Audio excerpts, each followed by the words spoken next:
So we've got the semester winding down quickly, I've noticed, and things are starting to get compressed into the syllabus. So I thought I would seek some advice from you guys as to what to prioritize in terms of the next stuff.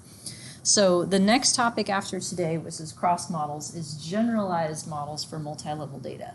That means multi-level models for outcomes that aren't normal, such as binary, categorical, or count.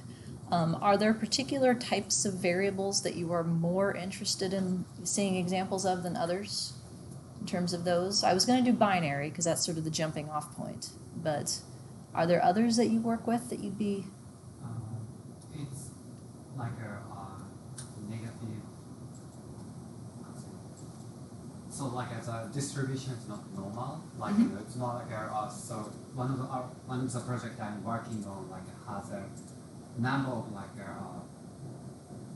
grades of like F or zero. So like many students actually 0 or 1. So like the distribution is like very skewed. Like a negative binomial, is that what you're saying? Yes. Okay, so count data that has an excess of zeros. Is that sort of the idea? Okay. I can try to find something like that. I have an example using M+, but that I don't want to take us out of that software, our current software, unless we have to. But yeah, we can try and find a count something for that. Okay, good. Sure. How about ordinal or categorical data? Do you guys work with those sorts of outcomes?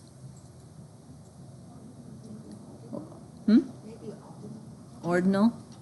Okay, I'll see what I can do. I did want to have time to do generalized MLMs for cross data as a special topic, focusing on the connection between these models and IRT, and explanatory IRT models, because a lot of people have asked me about that. And I signed up to give a talk about this next semester, so I may as well get some materials together for that. So I did want to do that one. After that, I had originally 2-level multivariate and path models, and then 3-level data.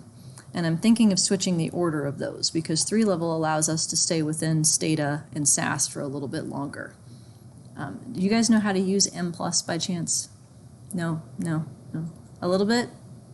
Few people? Okay.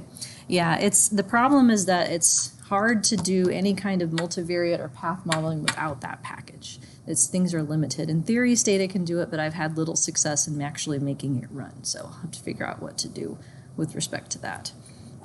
So yeah, we're 5 weeks after this week, if you can believe it or not. Classes left. So I know, right? All right. So we have something new to look at finally. We've been in example 3B for what seems like forever.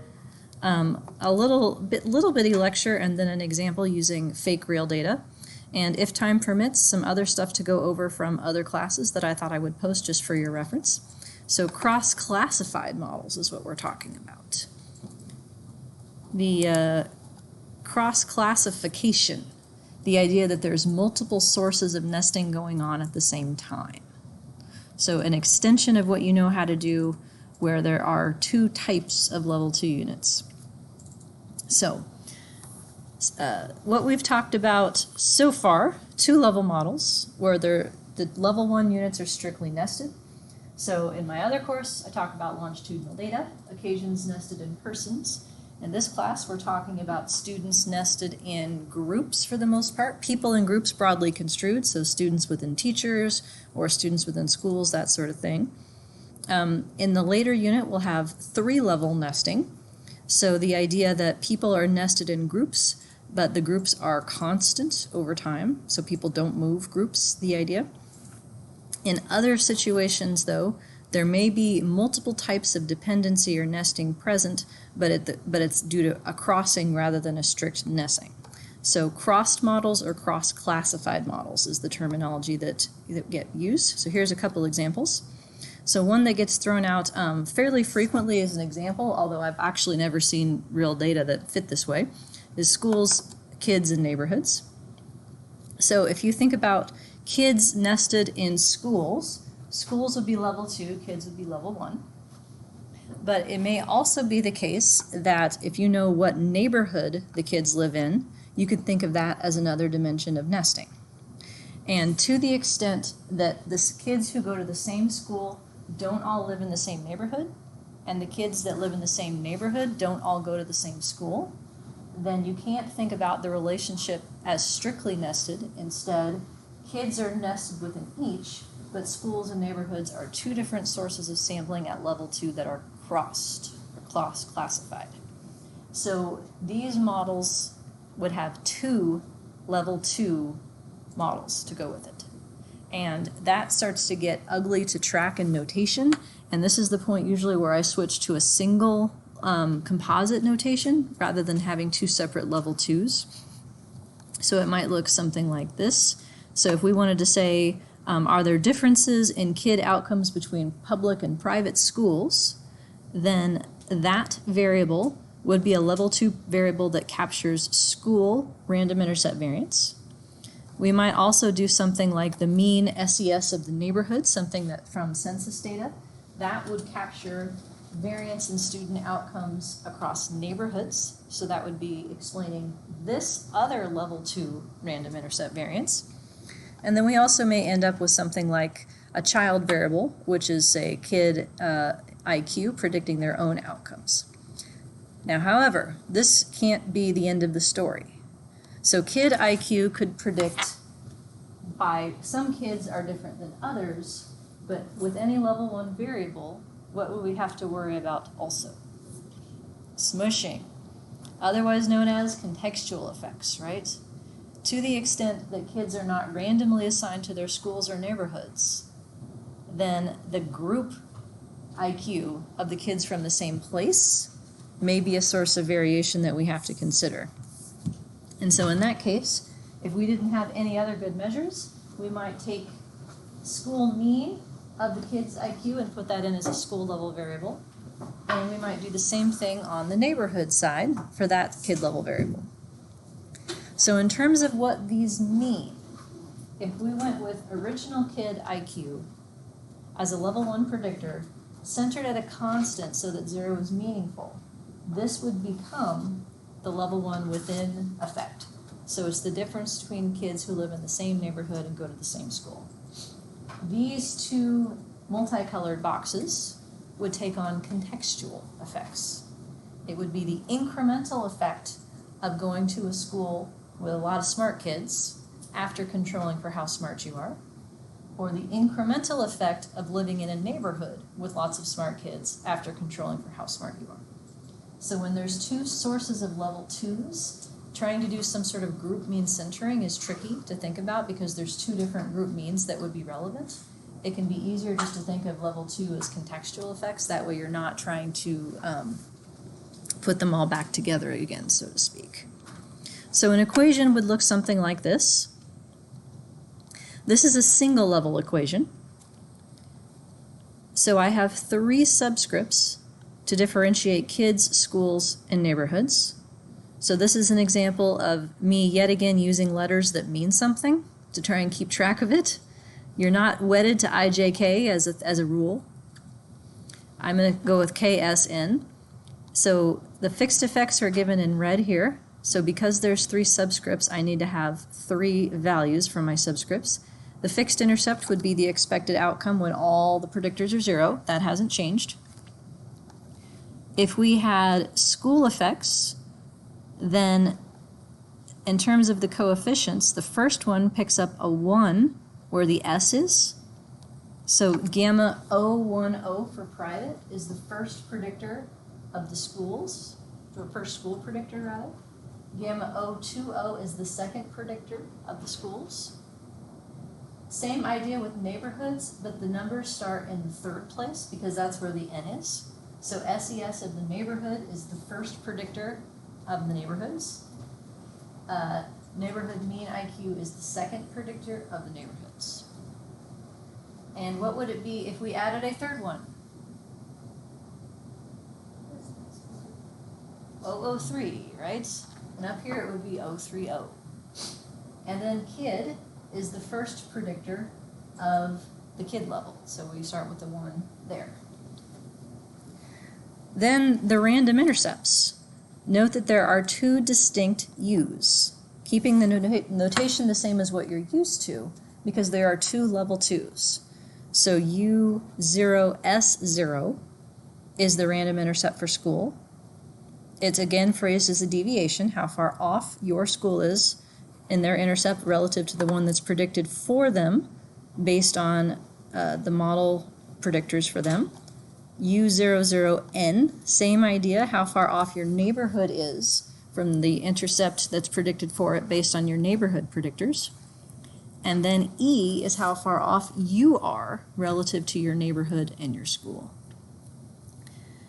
And so this is where it gets easier, I think, just to write one equation than to try and come up with two different sets of beta placeholders for two different level 2 models.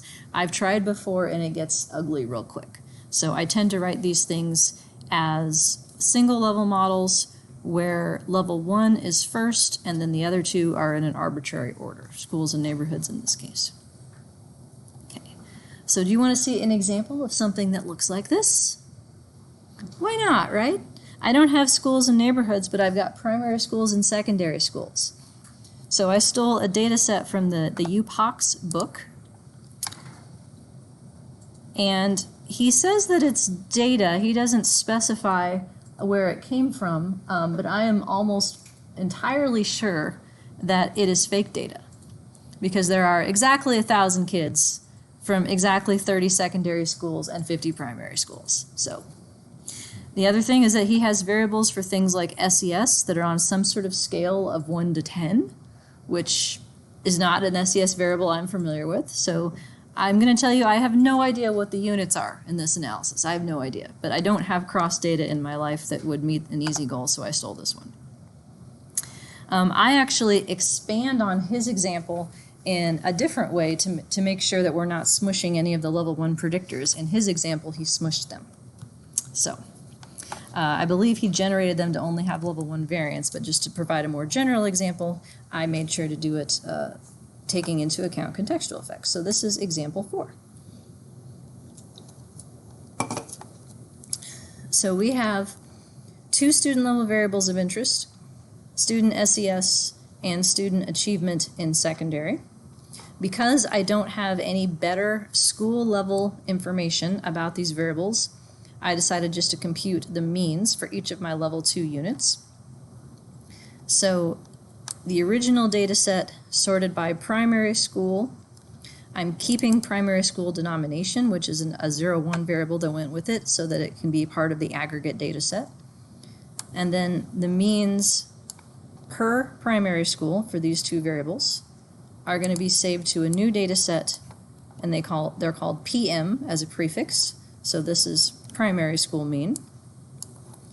Did the same thing for secondary school. So I think that secondary school is like high school and primary school is like elementary or junior high. That's my understanding of this. And then took the same 2 student level variables and computed secondary school means for the 2. So the idea is that we're predicting an outcome which is a student achievement outcome that occurred during secondary school. So the natural tendency is to control for dependency relative to where you are now, which secondary school that you have. But to the extent that your previous experiences matter in setting you on a different path than someone else, you would also want to consider the influence of primary school as another type of nesting. But not all primary schools feed into the same secondary schools, and so they're crossed rather than nested sources of variation. So that's the logic here. For the last line, Mm-hmm. there the secondary, before the secondary there should be a work out.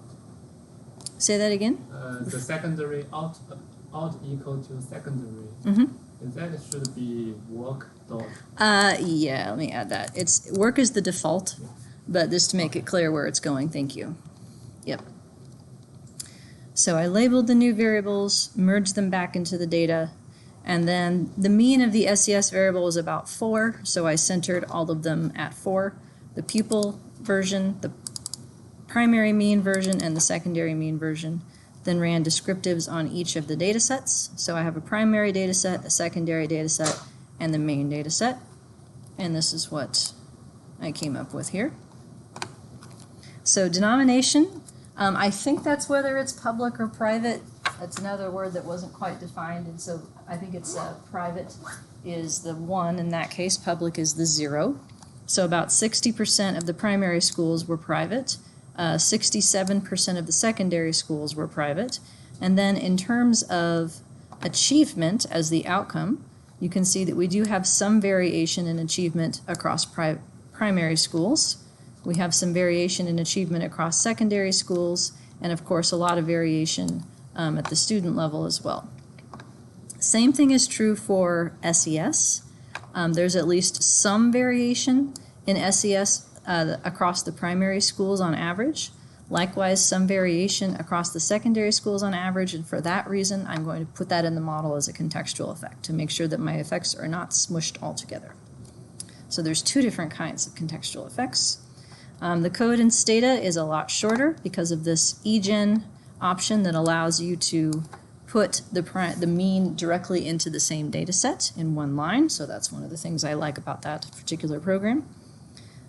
And then asking it to compute summary statistics for us within each data set and putting it back into the student one as well. So you've seen examples of this before. All right, so notation. So achievement here is my outcome for KPS, kid within primary school and secondary school, writing it as a single level model. So gamma 0, 0, 0 is my fixed intercept. U00S is a random intercept for secondary school. Again, starting with that because that's where they currently are in collecting this outcome. And then E would be the deviation of each kid from their secondary school mean. So this model assumes no correlation across kids who went to the same primary school. It's only controlling for mean differences due to secondary school. So we have the usual proc mixed here, the usual mixed in Stata. I am saving output in SAS to do a likelihood ratio test. I'm also doing the same thing in Stata to do a likelihood ratio test for that as well. So we end up with about 0.07 is the variance in the means across secondary schools. 0.68 is the residual variance of kids from the same secondary school. And then a grand mean of achievement of 6, whatever the hell that means. If we compute the intra-class correlation from those variance components, it works out to be about 9%. So the average correlation in achievement between kids who go to the same secondary school is 0.09. Not a very strong correlation, but that's often the case for these sorts of school-level cluster designs. But I also want to try and control for the potential for people who went to the same primary school to have related achievement. And so I do that by sticking in a second U into my equation and another random line. So this, my friends, is where Stata and SAS diverge. I figured this out when I was writing my book and making the website that has all the example models in various programs. There were several models that I just could not get Stata to run that SAS and SPSS ran just fine. And at the time I thought, you know what, maybe I just can't figure it out. Like there has to be a way, and at one point I just had to give up and move on. So I went back to this in preparation with this example. I still can't get it to run. So there are certain models that are not going to be doable in Stata that I can do just fine in other packages. Compounding that, the answers are different in Stata for the ones that I could get to run. So I'm not 100% sure that I'm not screwing it up, but it's disconcerting. So you're not going to have a homework on the crossed models because I'm not convinced that you will get the same answers across your software packages, which would make it terrible. So that's why, I don't know if you guys noticed this, but happy Halloween, I dropped a homework from your semester. No one noticed. So because I gave you an extra week on this last homework and because I can't do an assignment on the cross data, so in order to have the next homework using generalized models, which will start next week, I adjusted the schedule. So as I note here, revised on 10/21, we'll now have 71 points from 5 homework assignments. So I dropped number 6. Happy Halloween! Yay! Since I make 116 question homeworks, I figured that's fair, right? The other classes' homework go up to like 70 questions or something. So I like to, push you guys even harder. But then again, I also like to be realistic. So no homework on cross models because I'm not, like I said, I'm almost positive it can't be done because I've tried so very hard. But if anyone out there on the YouTube is listening and sees me that I've screwed it up, please let me know because I would love to be wrong and be able to make these things agree with each other because it's very disconcerting when the answers you get depend on what package you've used when everything else is supposed to be the same. So SAS and SPSS for that matter, all you do is add another random line. So we have a separate subject to identify the nesting variable. So SS school is the ID variable that differentiates which school is which. P school is a separate ID variable that differentiates which primary school is which. Because they're on separate random statements, they're separate. So they don't get any covariance between the two as intended. They're supposed to be orthogonal. So we can add random slopes here that would vary across level 2 secondary schools. We can add random slopes here that would vary across level 2 primary schools. And happy hunky-dory. In Stata, the way that they in the documentation suggest fitting these models is with a different type of structure where you're turning the school variable into a class type variable. It's like a factor variable in this case. And in Stata, the default when you have multiple randoms is that they're nested. So the second one is nested in the third. And because we don't want them to be nested, we want them to be on the same level, we have to do this. So there's 2 ID variables and 2 bars to make this happen. The problem is that you cannot put random slopes in here. So it's estimating a random intercept variance, but there's no place to stick, I guess the random slopes would go here. So there's 2 models at the end where I add random slopes that it can't do. So this is the part that I couldn't figure out before, and I'm not convinced that it can. I asked Google University, no one else had figured it out either. So again, if you figure it out or you know anyone's listening can help me, please. But so long as all we have is 2 random intercepts at level 2, it's all good. So we end up in SAS with some funky looking output. It thinks we have 1 subject with 1,000 observations. That's obviously not the case, but it's confused because what it's trying to do is show how many cases have the same V matrix, and that doesn't happen here in this case. So you can ignore this. It will be off. It means the BIC that SAS computes uses 1 as opposed to the level 2 sample size, which is what it normally does, but everything is internally consistent within programs. We have now 3 different variance components. And you can tell which is which based on the label of the subject. So secondary school, that was 0.07 before, so it wiggled a little bit, but it's roughly the same size. Instead, what was level 1 residual variance got pulled out to level 2. So the previous model residual variance was 0.68. The residual variance at level 1 is shrunken because the difference is right here.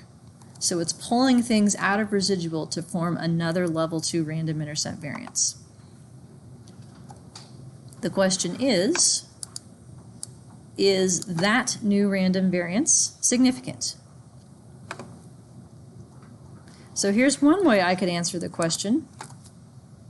There's a wall test given for me in my covariance parameters. Estimate divided by standard error is z, and it gives me a p-value. Can I look at this p-value? Will someone yell at me if I try to? Yes. Yes, this is no. By the way, I once reviewed a multi-level modeling book where they did that. I wrote like a 6-page single-space review of the book and why it was terrible, and it got published anyway. So I won't embarrass the author, but you can ask me after class if you want to know what book not to buy. So yeah, what's wrong with this?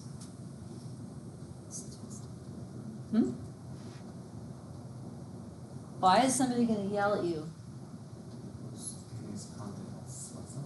Because it's what? Because like as you say, like observation is counted as thousand. Observation is what? I'm sorry, I can't hear you. Observation is counted like as 1,000, so it doesn't count like 2 degree of freedom correctly. Yeah, so it's not using any degrees of freedom, right? It's treating this ratio as a z. So a proper wall test in that sense. That is a valid point, but not the primary reason someone would yell at you. It's testing on the boundary, yeah. So this right here is saying, okay, the 0.17, 2 standard errors on either side gives me my confidence interval. However, what happens to variance as you get closer and closer to 0, right? It can't go past it, like it's on the boundary. So the idea that you have this plus or minus 2 standard errors forms your sampling distribution can't be right. And it's more not right the closer to 0 the estimate is, right? Because your other half of it is up against the wall. So whenever you're testing something that's up against a wall like 0, you can't use a wall test. There's a mnemonic for you.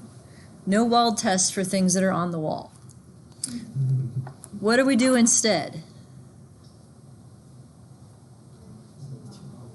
Minus 2 log likelihood difference. What is that thing called? Likelihood ratio test. So you can say it is a likelihood ratio or a log likelihood difference. Because when you take something, when you take 2 quantities that were supposed to be divided and you take the natural log of each, you can subtract them instead. The same as if you take 2 quantities that were supposed to be multiplied, you take the log of each, you can add them instead. So could I say log likelihood ratio test? No. That just means I don't know what I'm talking about. Like MLM model.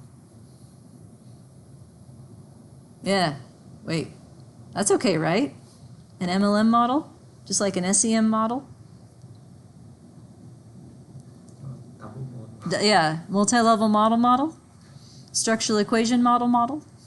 Yeah, that's a dead giveaway that you don't know what you're talking about. That's just... So, not you guys, but other people. Just trying to teach you to avoid things that you can get judged for. But yeah, so we ignore the p-value. We do a likelihood ratio test instead. So I have a little fit test macro that I made to do this. And there's one in Stata, that's the LR test. So the difference in minus 2 log likelihood is 183. Now, what did you learn last time about this degree of freedom right here?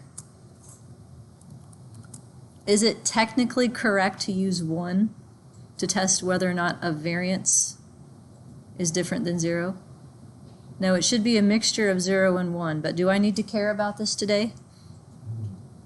No, because 183 is bigger than the critical value of 2.71 for the mixture that's most correct.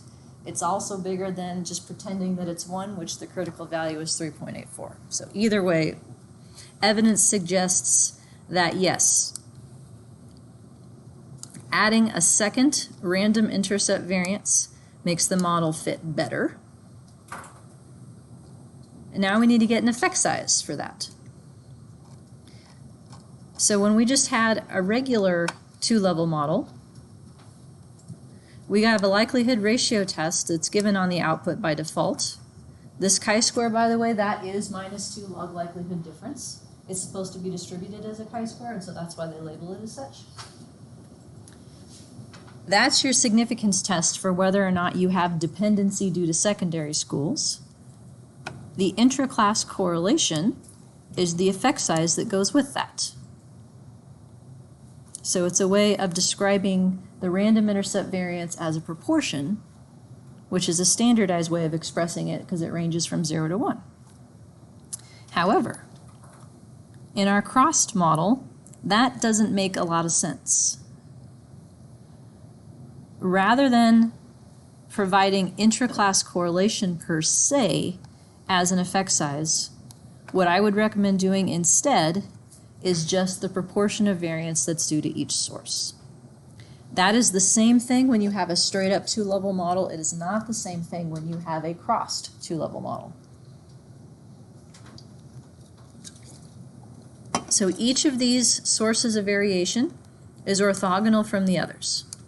By definition, that's what it means to have a two-level model, that your level 1 variances are unrelated to your level 2 variances.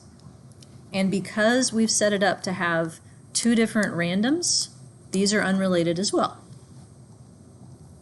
So we can add them together to come up with the total, which is what I've done here, and then find the proportion of variation due to each out of the total.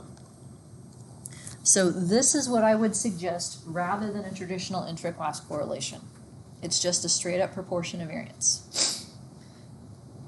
So what we knew before was variation relative to secondary schools. About 9% of all the differences in student achievement have to do with what secondary school you go to now while you're achieving. 23% have to do with what primary school you used to go to, so that's actually a bigger effect.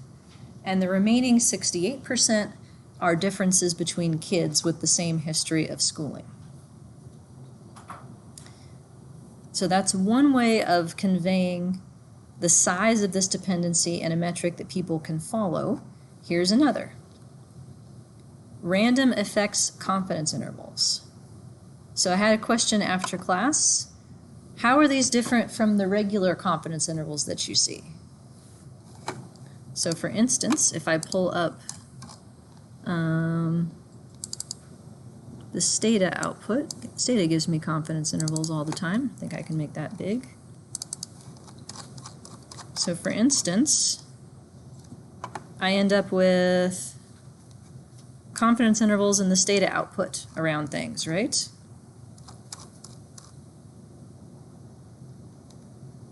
It gives them to you for variance components. It also gives them to you for fixed effects if you asked. So what's the difference between what I'm computing here and these confidence intervals that show up in any program if you ask?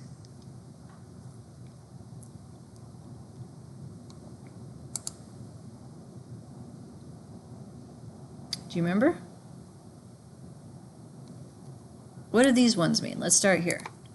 Because you all learned about confidence intervals like way back in the day, right? In intro stat, like you make a confidence interval around a mean, you can make a confidence interval around a slope.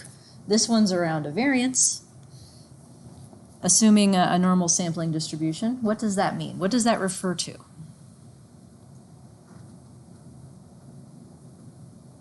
if you do the replication over and over and over again, 95% of the number will fall into that. And you will catch that 95% of that.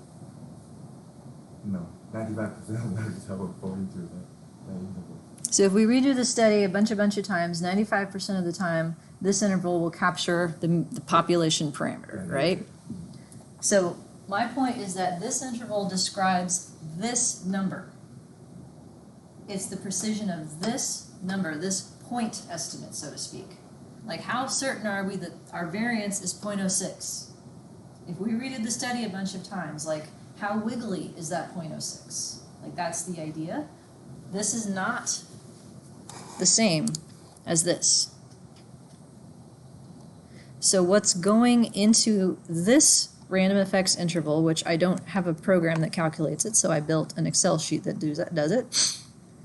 The middle of the interval is still the fixed effect. So this is the fixed intercept from the model right here. What's going around it, though, is 2 standard deviations of your random variance from the model. So this number right here is the random intercept variance across secondary schools. What's the square root of a variance? Standard deviation.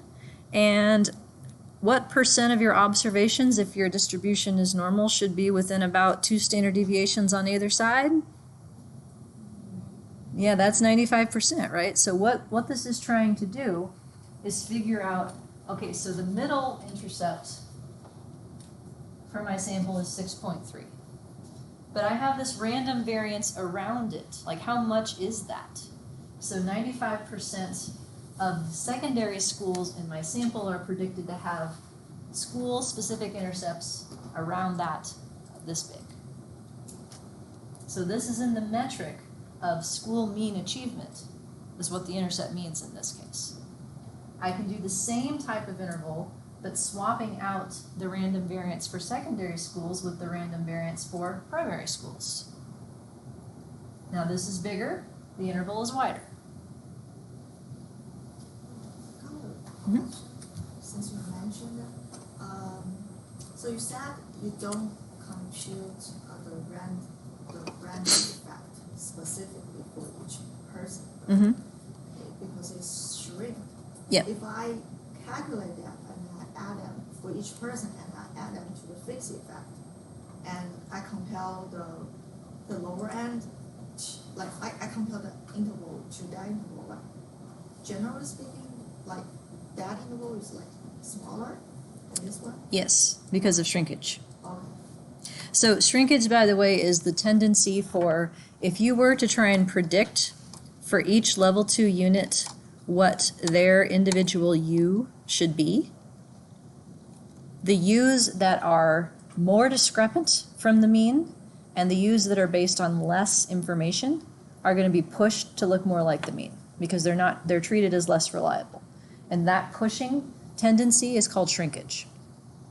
So if you were to predict for each school what the model thought the best guess for their U would be and calculate the variance of those U's, it would invariably be less than the variance that it's supposed to be in the model. That's what shrinkage means. In reality, the problem with taking this U and treating it as an observed variable is ignoring the fact that this is a random effect. What U actually is, you can predict it. So all software packages have an option to predict it. If you add the word solution to the random line, you get the U's for each of your level 2 units that are predicted. What those actually are, though, is a measure of central tendency of what the distribution should be for each school. Each school doesn't have a U, it has a U distribution. So in this case, the U that is predicted is the mean. In other types of estimators, it predicts the mode as the measure of central tendency. But around that, though, there's some error. So if you were to take these U's and stick them in another package as a piece of data, not only would they be shrunken, but you would also be underestimating how reliable they are because you're treating them as perfectly measured, when in reality, they have a distribution of uncertainty around them. Why that distribution is a function of how much data goes into each of these U's, as well as the variability sort of on the model, like how much of the model is characterized by variance due to U versus other sources. So have you guys heard that before? Don't use your U's. U's are factor scores. So the thing that I just told you not to do, people do that in IRT all the time. They output theta and treat it as a thing that's perfectly measured. Shh, don't tell anyone I told you that. Difference though, if you have a theta, that is U, by the way, that's based on hundreds of items, your distribution around it is probably like this. Versus if you think about a U sampled from like 30 people in a school, wider distribution, less certainty. So yeah, U's are factor scores. We don't need to output them. The idea is to treat a model where they stay as a latent variable and we try to predict them with other things. Yeah. IRT, like people use that because they say it's error-free. Nope. Is that a legitimate justification? Nope. Or No, it is in the model it is, but when you output it, you are outputting a point estimate of a distribution. oh, okay. That's the thing. So you have to somehow take the error around it with you. So ways to do that would be some sort of like weighted analysis, or else, have you heard of the term plausible values? Multiple imputation, that idea? So they all work from the same thing. What you end up doing is trying to approximate what the U distribution would be for each level 2 unit. And rather than just taking the mean of it and sticking it in as a perfect variable, you draw from it. So along with the U, the program estimates a standard error for the U. So you can make a window to characterize like a little normal distribution. And so you draw from it and you create repeated draws. Those draws are known as plausible values. And so then what you do, let's say you make 10 draws. You create 10 different data sets, each with a different draw. And then you analyze all 10 of the data sets the same way and combine the results using something called Rubin's rules. And that is supposed to give you a better approximation, because then U is not deterministic. It's reflecting the uncertainty around it. NAEP, I forget what NAEP stands for. You know, guys know? It's like NAEP is something. They have 5. Like if you use their data, they have 5 values. That's where they got them from. They pulled 5 things out. PISA also have 5. PISA has 5. Apparently 5 is the way to go. God came down, said, draw 5 times. Yes, sir. So yeah, that's 5 draws. I'm off on a tangent, but yeah. The U's are shrunken and they're perfect. They're not perfect. So that's why we do it. Factor scores and their relationship to U, because I sort of know that factor scores are like the predictive Y, then you sort of have the confidence interval around it. It's not like this person predicted to have that score. It's just an estimate. It's not like you're supposed to have. But I don't really understand the relationship of factor scores with U. U is like in the factor analysis or IRT equations, U is where F would go, or theta. So see, this is why I'm going to talk about this in like 2 weeks or something, because I keep getting all these questions about that. But so can you think of a situation in which you might be forced to save U's?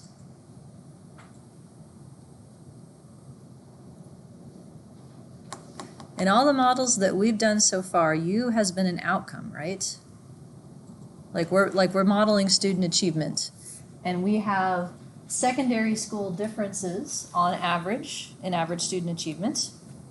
We picked up another model where we have secondary and primary school differences. So this model right here has 3 different piles of variance. Reasons why some schools have higher achievement in secondary schools, reasons why some primary schools have higher achievement than others, and reasons why some kids have higher achievement than others, right? But those are all outcomes to be predicted. So the rest of this handout is me sticking in level 2 predictors to try and knock these out, and level 1 predictors to try and knock these out. But what if you wanted your U's to be predictors of something else? What if you thought that differences in school mean achievement predicted differences in school, like proportion of kids that go to college or something? Could you do that? It's backwards. Not with this framework, you can't. The U's are outcomes. So if you want the U's to be predictors of something else in turn, or mediators, right?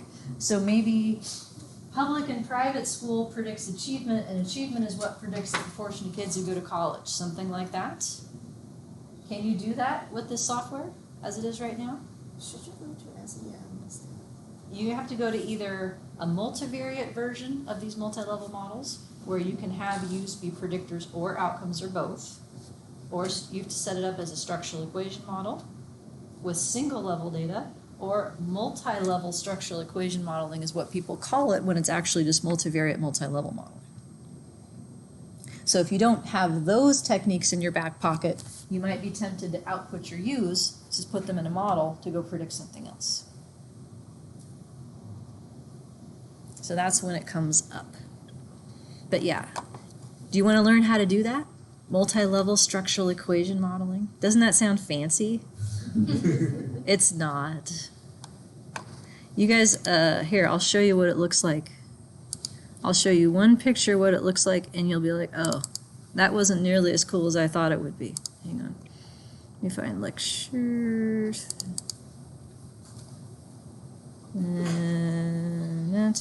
Back to this. Level 1 predictors.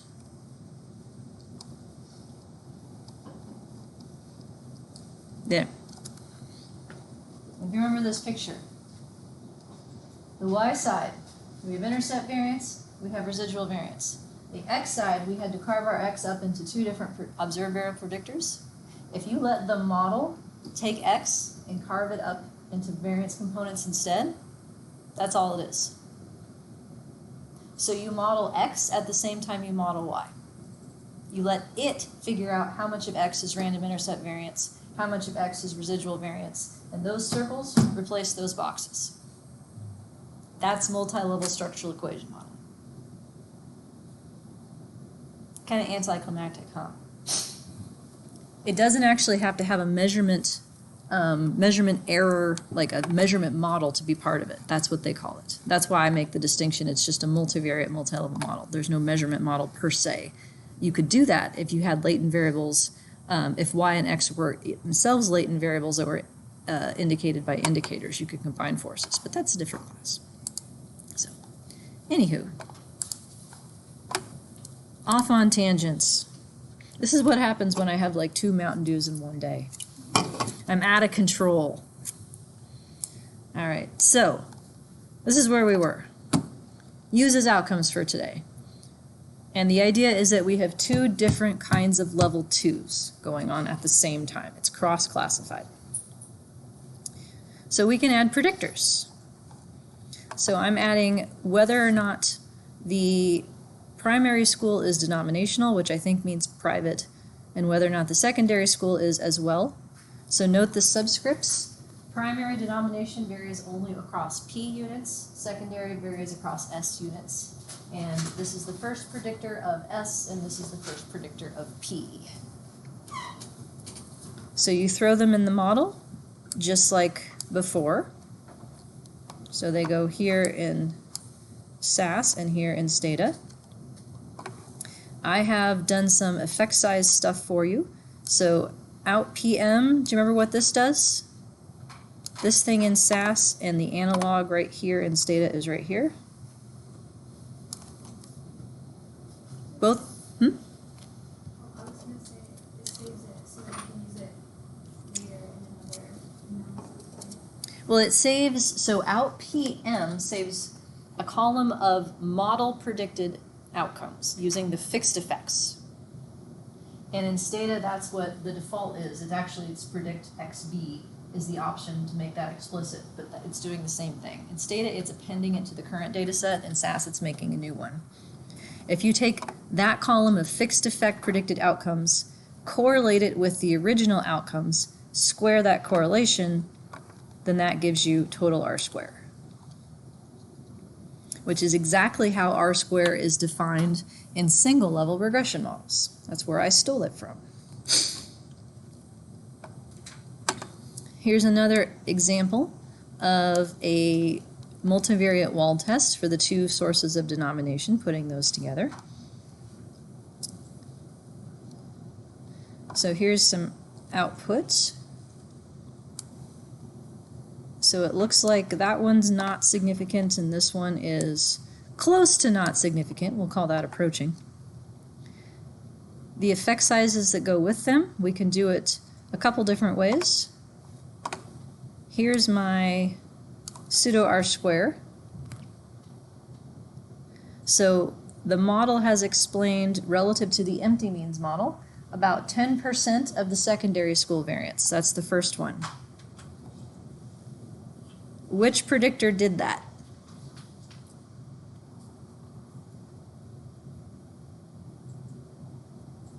Secondary school variance went down by 10%. Which predictor did that? Don't think too hard.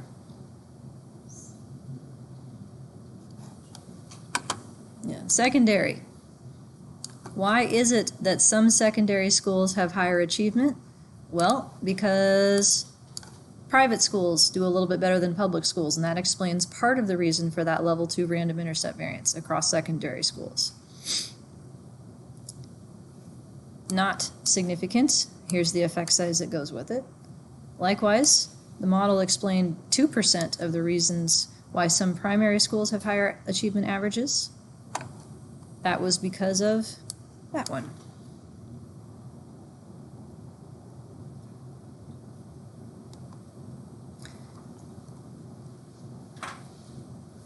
And kid level residual is pretty much the same because we haven't added any kid level variables yet. Total R square is about 2%.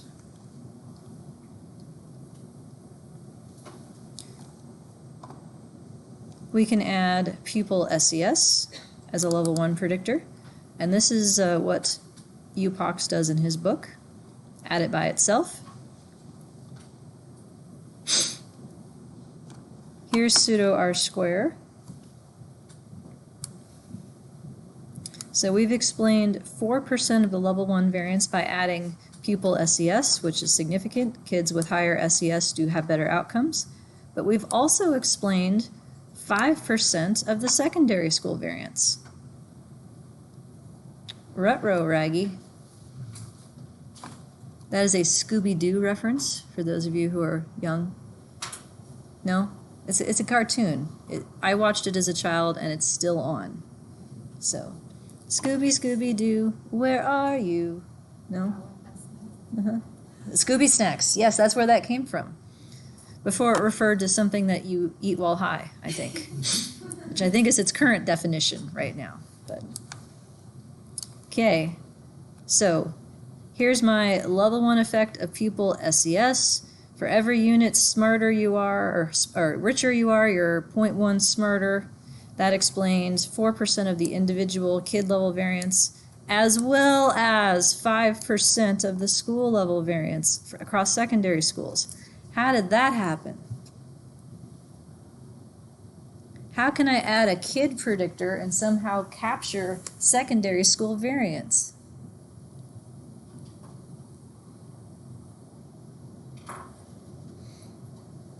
Dinosaur, what do you think?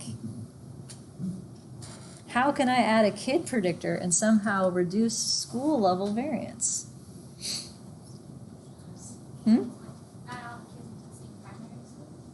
That is true, but it's the secondary school variance that went down from adding a kid thing. More generally, how can a level 1 predictor reduce level 2 variance? You have the grand mean center.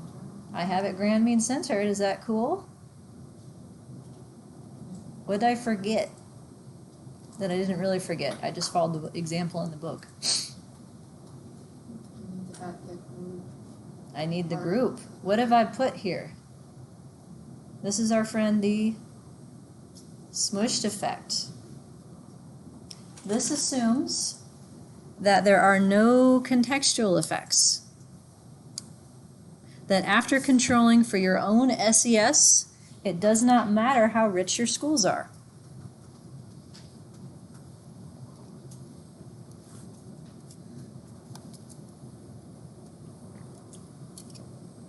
So the level 2 variance across secondary schools that is embedded in this predictor still is why the level 2 outcome school random intercept variance, secondary school random intercept variance went down. So we fix it.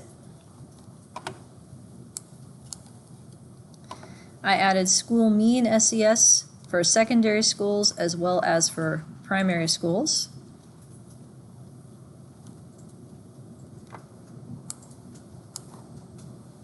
And lo and behold,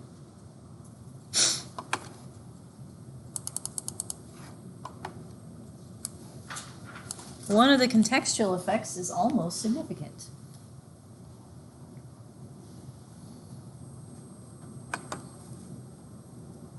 So it looks like for secondary schools, there's a bit of a boost after controlling for your own SES. For every unit more rich your school is, your whole school's outcome goes up a little bit. So neither of these is significant by conventional standards, but I'm keeping them. Do you know why I'm keeping them? So that I can say that my pupil level effect is the within effect. And it is unconfounded with the betweens.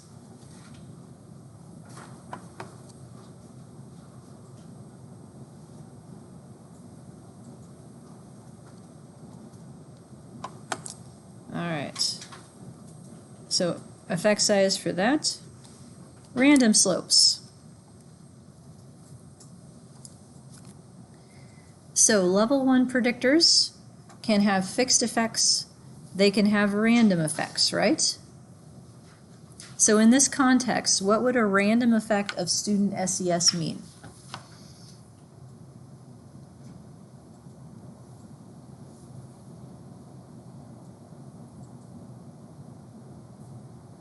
The slope will change depending on school, like a secondary school or primary school. Yeah, Include both. it could be both. You're right. Yeah.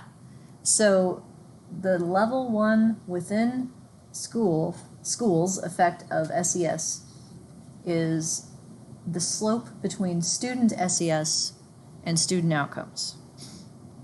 That slope could vary across secondary schools. That slope could also vary across primary schools. So I'm testing its variance across secondary schools first. Could be either way, but since that's where they are now, I figure that's a good place to start. And this is where Stata will not do these models.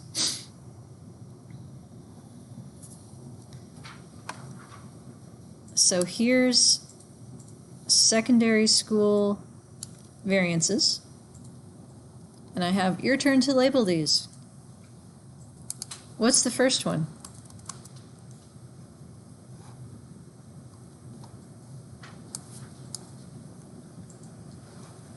I'll give you a hint. They are always in the order in which you write them on the random line.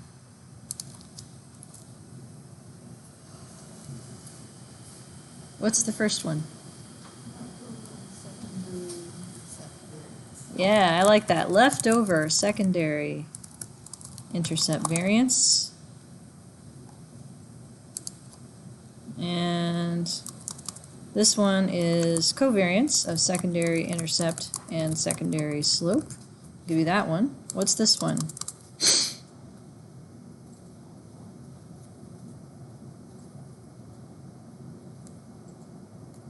Slop.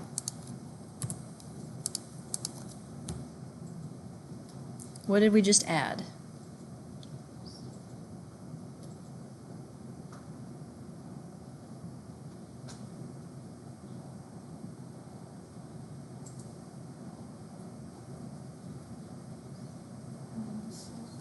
We added this thing right here. So I need some words to link these two together.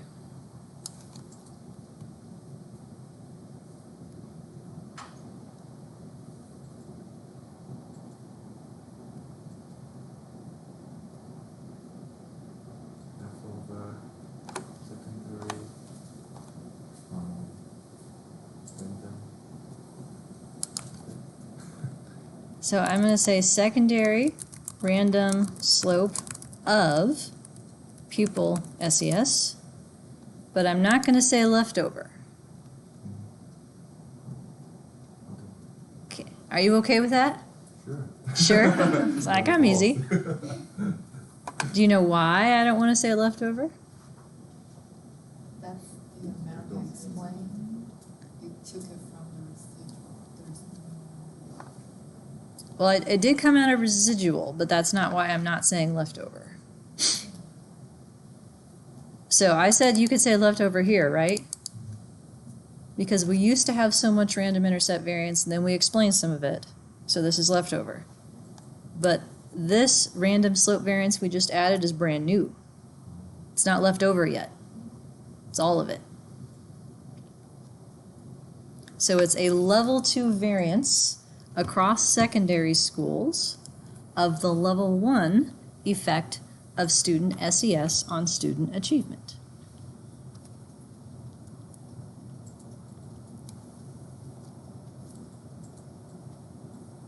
the level 2 variance across secondary schools of the level 1 slope relating student SES to student achievement.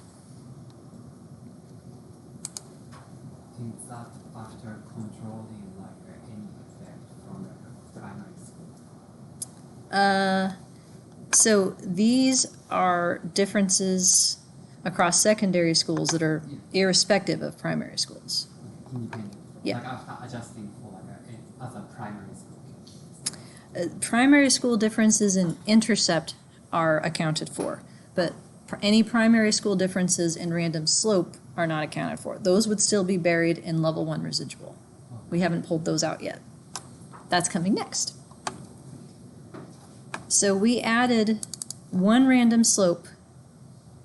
That's adding 2 parameters to the model, right? Its variance and its covariance with the intercept. But it's the intercept of the same sampling unit. Okay, so when you say the covariance with the intercept, that's not specific enough because there's 2 intercepts. Because we added the random slope across secondary schools, that random slope gets a covariance with the secondary random intercept. It does not get a covariance with the primary random intercept. Therefore, only 2 parameters added to the model, same as usual.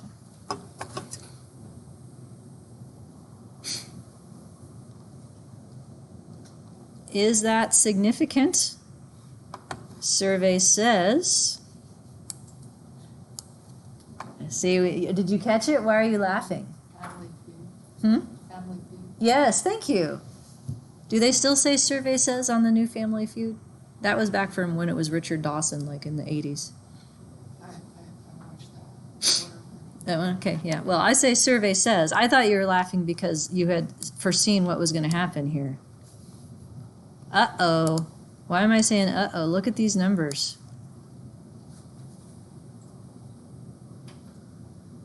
So I added 2 parameters, did my likelihood ratio test. The difference in -2 log likelihood is 5.89. With 2 degrees of freedom, there's my p-value. Oh, it's the 1 and 2 mixture. Yeah, it's in the middle. It would be significant if I used the proper 1 and 2 mixture because the random slope variance can't be negative. So it's actually a mix of degrees of freedom 1 when it would have been negative and degrees of freedom 2 when it went positive. And so that p-value is actually too conservative. So inside the example 4 data files that I sent you, I also computed the mixture p-value.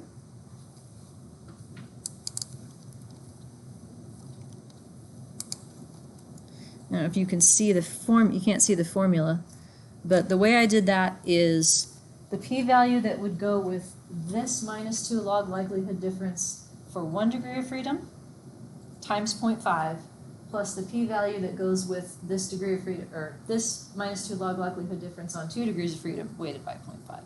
So it's like half of the degrees of freedom 1 p-value and half the degrees of freedom 2 p-value. So that works out to be significant. So this is one instance in which if I want to keep the slope, I'm going to have to explain the mixture thing.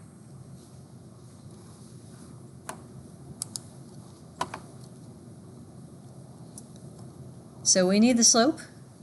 That means that the effect of student SES varies randomly over secondary schools. So being richer matters more in some secondary schools than others. What kind of predictors would explain that variance?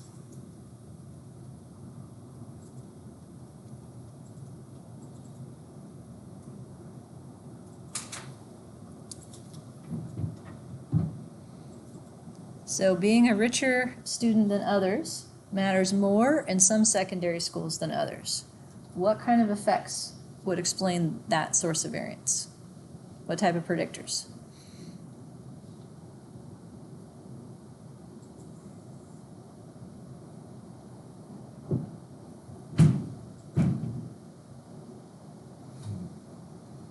See, they're getting impatient. Here's the key thing. It's differences in secondary schools. What kind of predictor do I need to predict differences in secondary schools? Secondary something, right? Something related to secondary schools explains why some schools have stronger effects of student SES than others, such as maybe public versus private, something like that. But it's a source of variation that we know it's specific to secondary schools, but we don't yet know why. And then last but not least, I added the same variable as a random slope across primary schools 2.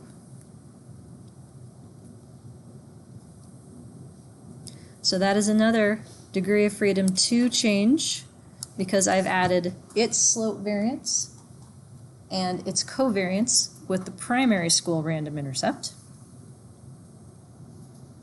So it's like there's 2 G matrices now that are each 2 by 2. Minus 2 log likelihood difference for those 2 degree of freedom. 14. Oh, thank goodness. I don't have to explain mixtures this time.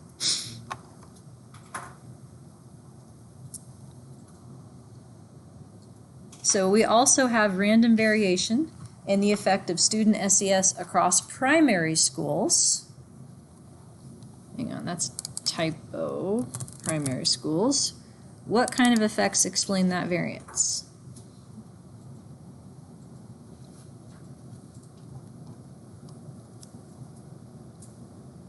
Variance across primary schools and the effect of student SES. What kind of predictors could explain that variance?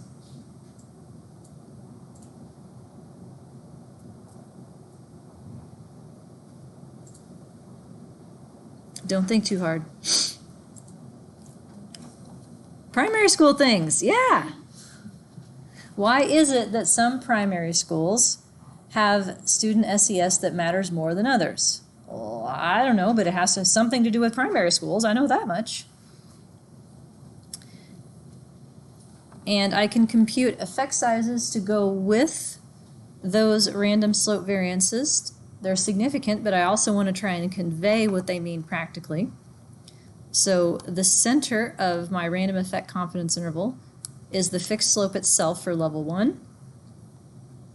The range is a function of the random slope variance for each type of level 2 unit.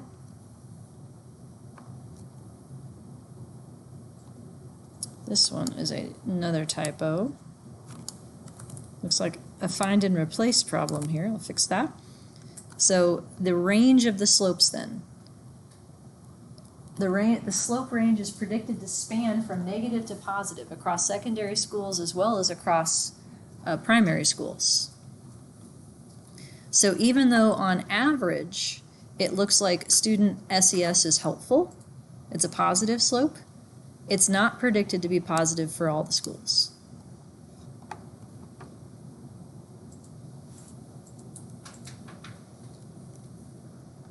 And words, as always.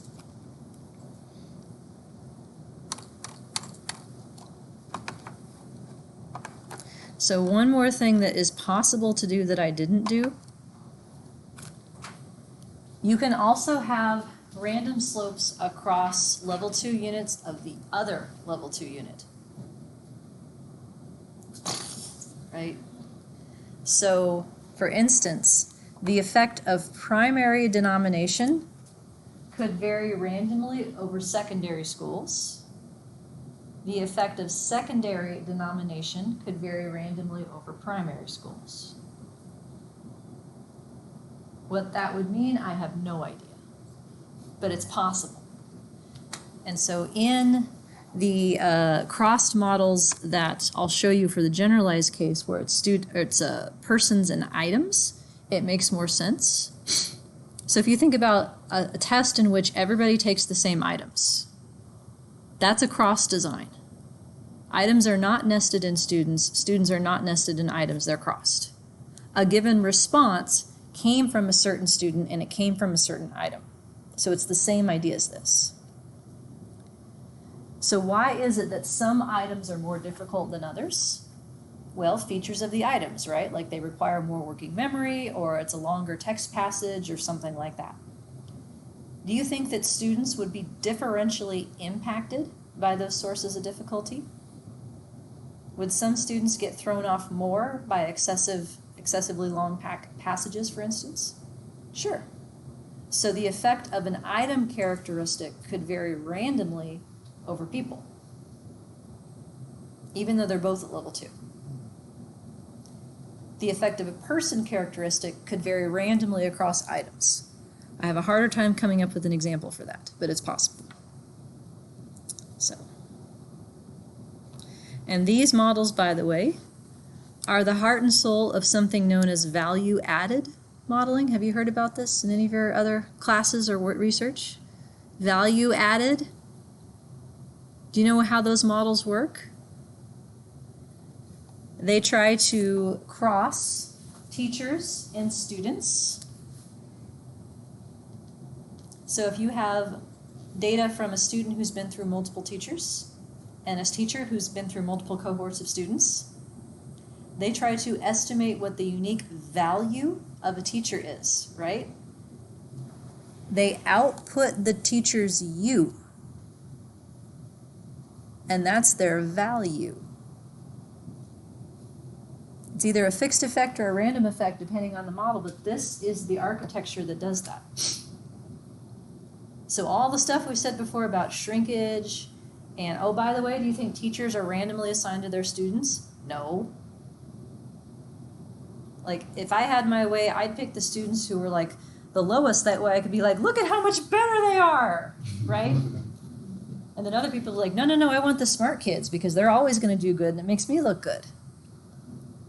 But can you think of all the things that would make some teachers more effective than others that have nothing to do with how hard they're trying to teach, right? The environment, their class size, all the things that go into students, like being able to concentrate because they had a good breakfast, like all that stuff, right? All of that has to be in your model for the U to be believable as leftover. But yeah, that's what value-added models are. Outputting the U's and using them to make decisions about how good of a teacher you are. Scary, huh? Yeah. Question? Can you say that again? A value-added model means to teach students just assign it to some teachers and then across other teachers or across other... It's a crossed model where a given observation is nested, so you have to have multiple classes for each student or multiple years, and then each teacher has to have multiple cohorts of students to be able to differentiate the effect of student and teacher. Okay, just similar like a middle school and elementary. It's exactly the same. Yep. Classrooms or Mhm. class teachers. Yep, it's exactly the same. Trying to piece apart the unique effect of having been in this secondary school or this primary school is just like the unique effect of having this teacher. That's the value added by the teacher. So, anywho, we're out of time. Any questions before I shut this down? All right, then I will get to work making up generalized examples for you for next week. I'll let you know when those are ready to be downloaded. Have fun tonight. Stay safe. Don't freeze to death. And have a good weekend.